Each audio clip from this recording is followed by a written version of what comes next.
Well, hey everybody, this is Snackbox here, checking in with you. We are here to talk about segment 3 of the Colorado Trail. This is where things start to kind of turn. You start to get into some of the forest, you get out of that desert a little bit, and you start to see a little bit of that greenery that you sort of expected when you started the Colorado Trail. That's the good news. The bad news, however, is that this section is absolutely loaded with mountain bikers, so be ready. You would have, at this point, just stopped at the firehouse, filled up all your water, which is good news, and you're gonna take off. There's a little bit of a parking lot right at the start of this hike, and then you are heading into the woods for the first time officially. So get ready, it's a great one. Stick with me, and I'm going to give you my top tips for making it through the Colorado Trail, segment 3.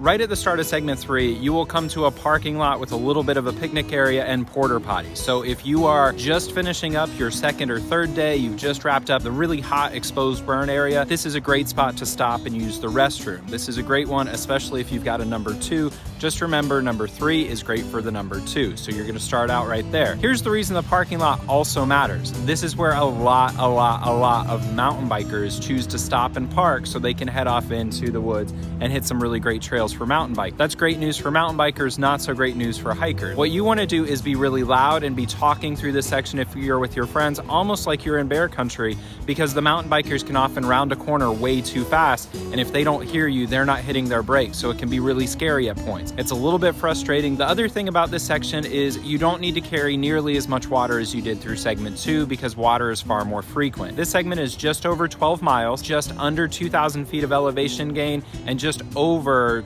1,500 feet of elevation descent. That's a pretty straightforward section of the trail. It's not terribly difficult by way of climbing, but typically most people start in on this section after finishing segment 2, which can be a real challenge. This segment isn't super difficult by way of climbing or descent. However, it is often really strenuous because you will have just finished one of the hardest sections by way of the sun and exposure. Stop and take some breaks and get some snacks. Next piece of advice, if you manage to start this segment and you have enough energy, try to make it 8 miles in on this section. This may not be possible. If it is, great. If it's not, just stop wherever. But if you can stop at that Forest Service road, this is a great spot, or just before it. You're gonna come across some really dynamite campsites, particularly on the right side of the trail. Be planning ahead for that. There's some really beautiful ones. In the number of years that I've hiked this segment, I've never stopped in these areas, and every single time I stop and I have lunch and I have a snack and I think, man, this would be incredible to stop here. So I've never really timed it right, but somewhere in that area, just along the Tramway Creek or anywhere along that creek, if you can find a good level spot, there's some beautiful camping spots in there. A lot of times people will start this segment with the plans of hitchhiking out to Bailey, Colorado, and this can work. This is actually a pretty decent spot to pick up a hitch, but if you're going to do this, you want to be out at a time when a lot of people will be leaving the woods. So think about day hikers. When you go on a day hike, you probably want to finish your day hike sometime in time to go get an early dinner, maybe a late lunch, have a couple of beers in town. So if that's your plan, then you want to make sure that you are at the end of this segment at that Forest Service road just in time for people to be leaving. When I stop at that trailhead, I often see quite a few different people sort of coming and going, and it's a good spot to go. However, just before you get to the end of the segment, if you don't plan on leaving, this is a good time to really evaluate whether or not this is where you want to stop or you have enough energy to keep going. The start of segment 4 is a lot of steep incline, not a lot of great camp spots. So if you keep going into segment 4, you need to be committed to going a number of miles until you find a good camp spot. So my personal recommendation for this segment is to stop about a half mile before the end. You'll come up on this sort of rise, there'll be a hill, it'll be a gentle climb for a good bit, and if you haven't stopped at one of those creek spots that I mentioned before, you want to make sure that you are nearing the top of the climb, and there's some really beautiful, pretty level spots right up there where you can get a good start on the next day, kind of get a running start down to the road and hop up on that mountain.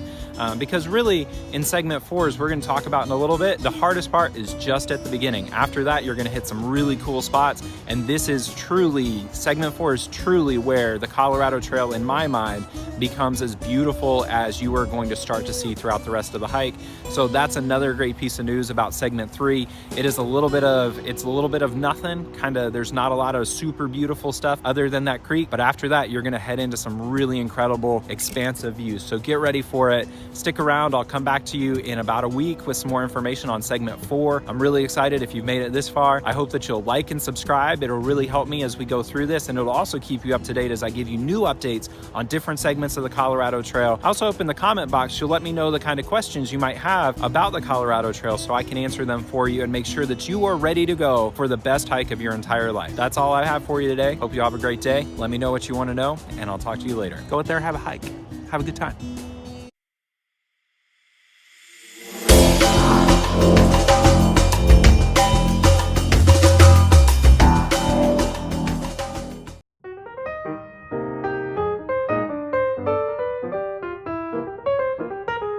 I'll see y'all.